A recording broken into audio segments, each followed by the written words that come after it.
Imagine करें दोस्तों, एक नौजवान जो 30 से ज्यादा जगहों पर नौकरी के लिए अप्लाई करता है, लेकिन उसे हर जगह नो कहा जाता है। यहाँ तक कि एक KFC में जब 24 लोगों को इंटरव्यू के लिए बुलाया जाता है तो उनमें से 23 लोगों को जॉब पर रख लिया जाता है और सिर्फ उसको ही रिजेक्ट कर दिया जाता है। ये वो शख्स है जिसकी कहानी बिलियंस डॉलर की कंपनी की बुनियाद बनी। ये वो हकीकी इंसान है जिसने हर नो को यस में बदल दिया।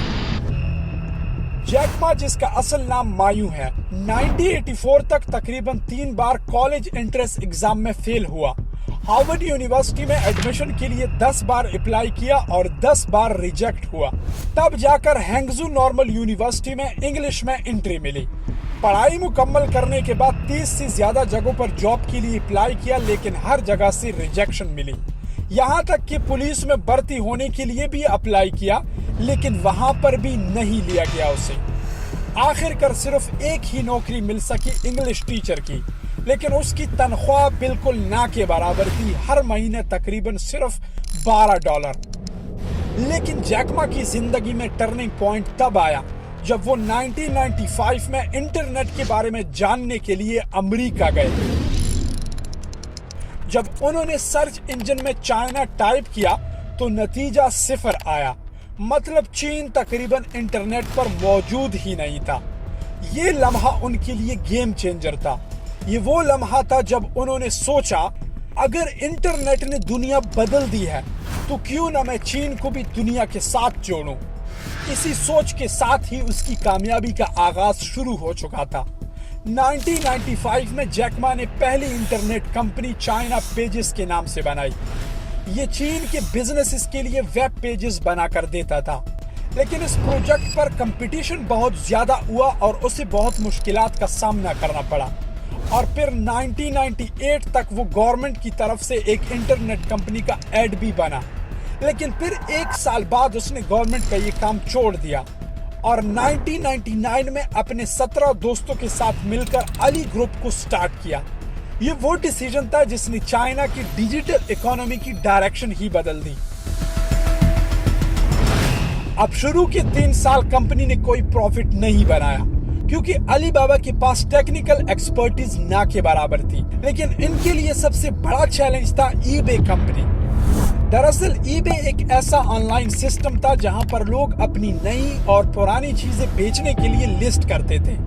इस लिस्टिंग के बदले ईबे उनसे छोटा सा फीस लेता था, लेकिन इसमें बायर और सेलर दोनों के लिए पेमेंट का कोई सिस्टम नहीं था। जब वो चीजें खरीदते तो अक्सर पेमेंट एक दूसरे के साथ मिलने के बाद की जाती थी। तो जैक मा ने इसके मुकाबले में एक और ऑनलाइन सिस्टम बनाया जिसका नाम था ताओबाओ।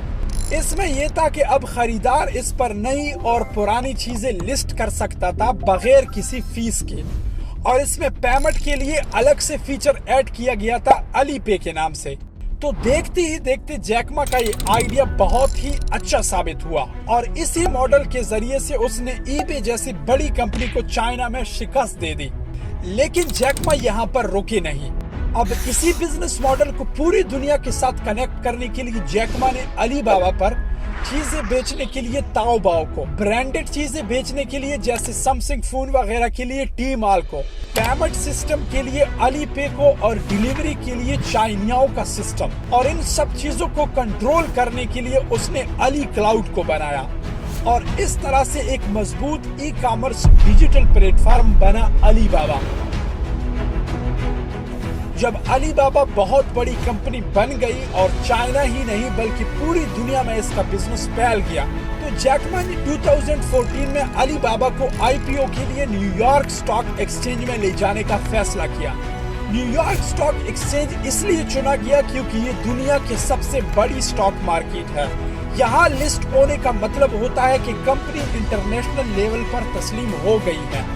और इसी दिन से अली बाबा ने तारीख बना दी क्योंकि ये दुनिया की सबसे बड़ी आईपीओ थी और अली बाबा एक चाइनीज कंपनी से इंटरनेशनल कंपनी बन गई और जैक मा दुनिया के अमीर तरीन बिजनेस लीडर में शामिल हो गए।